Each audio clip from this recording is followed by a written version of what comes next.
Hello and welcome back to Tinkering with Jerd. Today we're going to be jumping back into the K1 Max and more specifically jumping back into the CFS unit. It's been a while since I made a video on the K1. In fact, I think it's been a year since I made my CFS upgrade kit tutorial video, and in that time I've done a lot of prints, a lot of multicolour prints, but I think I, like many of you, have encountered numerous issues with the CFS unit, most of which relate to filament retraction issues, and they're a pain in the ass.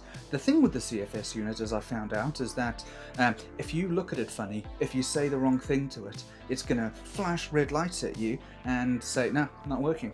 And so we're going to try and troubleshoot some of those problems. A little simple fix we're going to try today, which is going to jump into the CFS, disassemble a little bit, and play around with the spring inside of itself, because the tension on it might be a little bit too exciting, especially as a year has kind of passed and the motors have potentially become a little bit weaker than they once were, and so you end up with a grinding issue, which is not particularly good.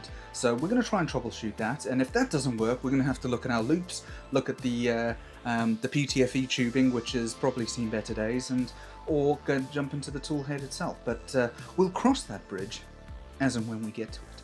So let's jump into it. There we have it. We have the CFS, the culprit. What we're going to be doing is we're going to jump into the bottom here, and we're going to remove this unit here, which contains obviously our multi-channel with the tensioner with the extruder gears coming out into our PTFE tube. And specifically, we have this little tensioner here, which has a spring in it that I think is potentially, it's really tough to push that down. So whenever jams come in, and you end up in a situation where you've got pieces like this, and you can kind of see it there, where it starts to eat into itself, dramatically so.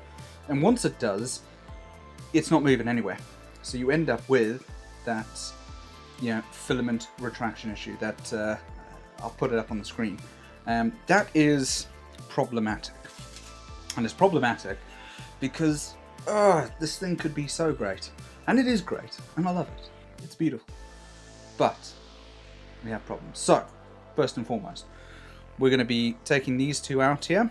This has a smaller screw, it's a little tiny one, and then we're going to remove these two screws to take off this grey cover on it, as well as removing the PTFE tubes. They're just some compression fittings. Take those out, and we're going to get into the bottom of this. So let's get on with it.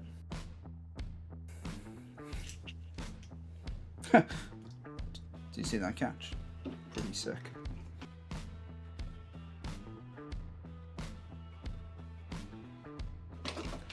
Alright, so we got that out. Let's just pop these out. You don't have to pop these out, but it makes life a little bit easier just to see what you're doing. So you can flip things around and have a look. Now, another common issue is, and we will remove this quickly, is if you sometimes get binding. So, once it starts to rub on itself, inside here, you end up with, oh goodness, just so much gunk building up. And the best thing to do, just get a little brush and just side to side, avoiding things. It's probably a bit too big of a brush, and just making sure that it's clean. Now, having spun that around a little bit, it's fine. So my issue isn't going to be in here. It's going to be in this here. Now, we've removed those two black screws, those two that sat there and there, and we get into this. And what we want to do here is, and be very careful, because I've taken this off once before to kind of try and clean these gears, is there's a pin, and you can see it there. So there's a pin that sits right there, and that pin pops out. So you need to compress this completely, and it's tough. Completely compress it, and you can use an Allen key. I can just use this because you get side access onto it, or any of the Allen keys that came with your printer or whatever. I think if you've been printing long enough, you've got some proper Allen keys lying around somewhere, and you just want to push it onto the other side. Now once it's out on the other side, we can grab our pliers This is the tricky part. Keep it compressed. Just pinch it. But I will say once again, do not let go. Do not let go of that.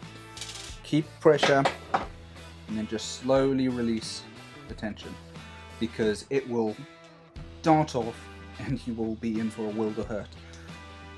Okay, so what we've got, obviously on the underside here, we've got the other side to our feeder gear. So that sits on there, and obviously this spring is what pushes tension onto it. Now what we're going to do is a simple fix.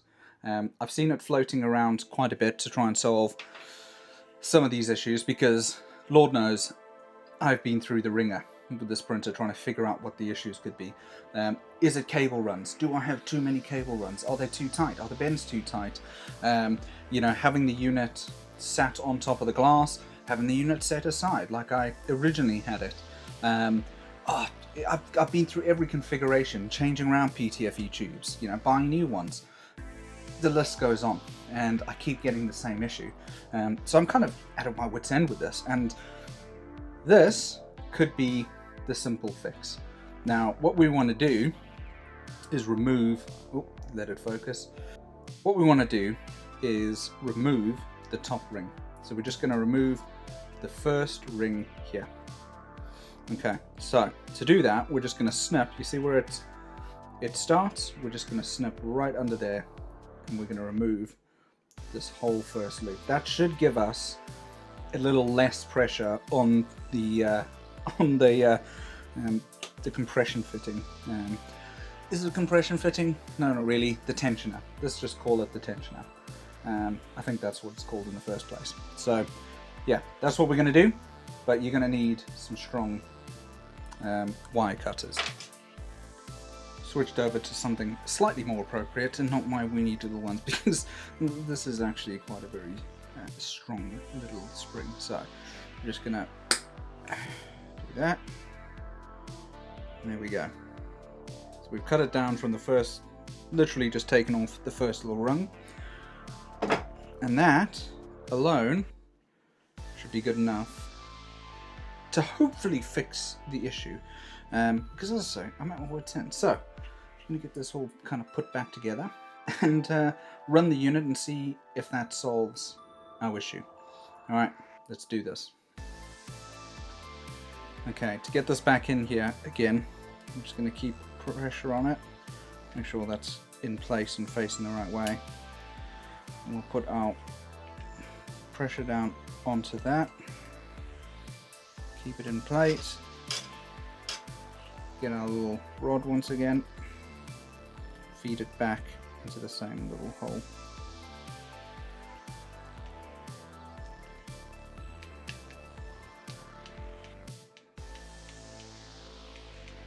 Feels better. Feels a little bit different. Feels slightly lighter. Not too much.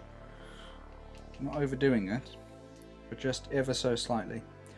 Okay, so once again, all the gears, everything else looks okay.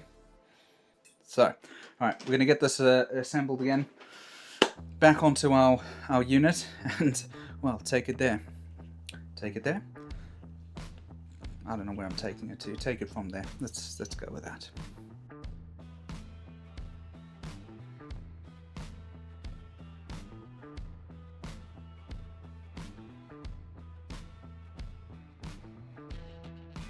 So I'm going to preempt this and say that I used to have a riser on the top of this that I 3D printed for the glass to sit on as well as for the CFS, so at least it wasn't as tight a turn on the top there. I do have it, well I have part of it, I lost most of it since I moved house. But some of these issues I've been having with the retraction issues, I mean I had them long before I did that, and I had them long after I did that. So it's a persistent issue, and something that I'm hoping that it is simple as a spring, cutting a bit of the spring and potentially solving some of the problem. If it's not, then our next port of call is, yeah, we're gonna change the configuration, play around with the tubing itself, and kind of see where that goes. It's worked pretty okay with it in the setup, with it just on top, with no real worries. So we're gonna see if that continues to be the case. If not, it's like a revolving door of, okay, what do you do next? What do you try? Which I think hopefully some of you can empathize with, because this is what it is. Sometimes you just want a 3D printer to work, and sometimes it doesn't, and that's why people go for Bamboo Lab, isn't it? Yeah, for the most part. But that said, Creality, this is a good machine. I really like this machine. I like Creality. Happy days.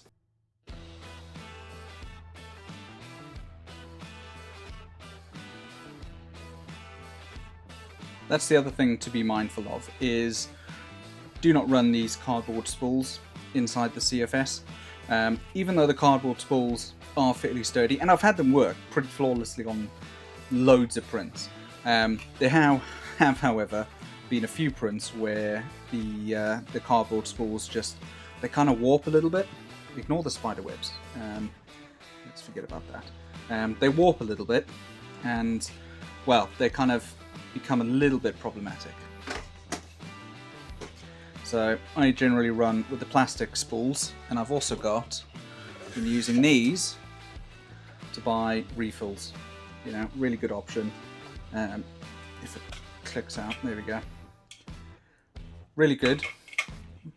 And you can just load up the refill spools from Creality into this.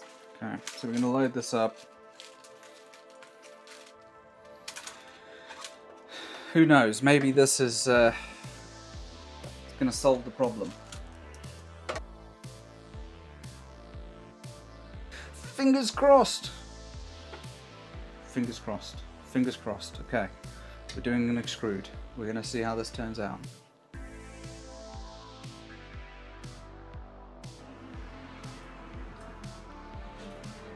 Oh god. Oh god. We have made a critical error. I tell you what, guys, next time, make sure you have a PTFE tube attached to your tool head. It's probably going to solve you a lot of issues. So if you want a tinkering with your top tip, that's my top tip.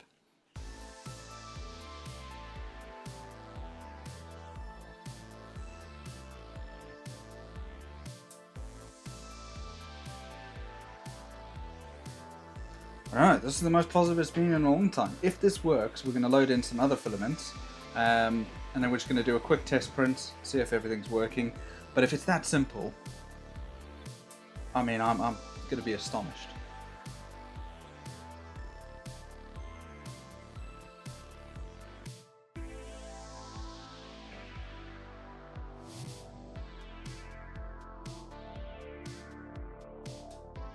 All very positive so far. All very, very positive. Alright, we're going to hop into slicing something and see if that works.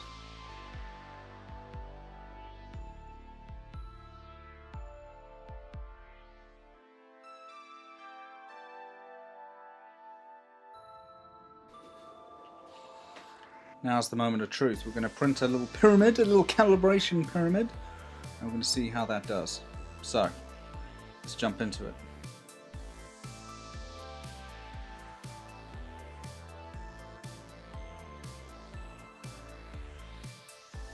So who knew just cutting off a little bit of the spring was going to solve most of our issues? Because, truth be told, I didn't want to jump back into the tool head. I didn't want to start playing around with where the CFS sat and where the loops were running, because my space is not particularly big anymore. And yes, as much as I love jumping into the tool head and tinkering and changing things around and playing around with the firmware and various other bits and pieces, for those of us who use it for work and want to churn out things like prototypes and, you know, whatever else the case may be, it's important that the printer just functions. And I think if you've had the CFS for 6 months to a year, and hell, even if you've just bought the CFS and are setting it up, I would highly recommend cutting off that little bit of the spring, because I think the tension is just too much and creates too much resistance in your loops. So who knew? That was an easy fix and a great fix, because, well, now the printer's back up and running and I've managed to print our little pyramid, which is a tiny little pyramid, and you know, in terms of filament swaps, not the most exhaustive, but I think it's done a pretty good job, and I had no issues. Fed and retracted like a dream, and that's all I want, because goodness, you know, 24 hours previous, it was not doing that. It was giving me errors, and every single print was giving me errors, and so the fix literally was just snipping off a little bit of the spring. So if you found this interesting, great. Please like, comment, let me know if you've tried it, and yeah, I'm going to catch you in the next one.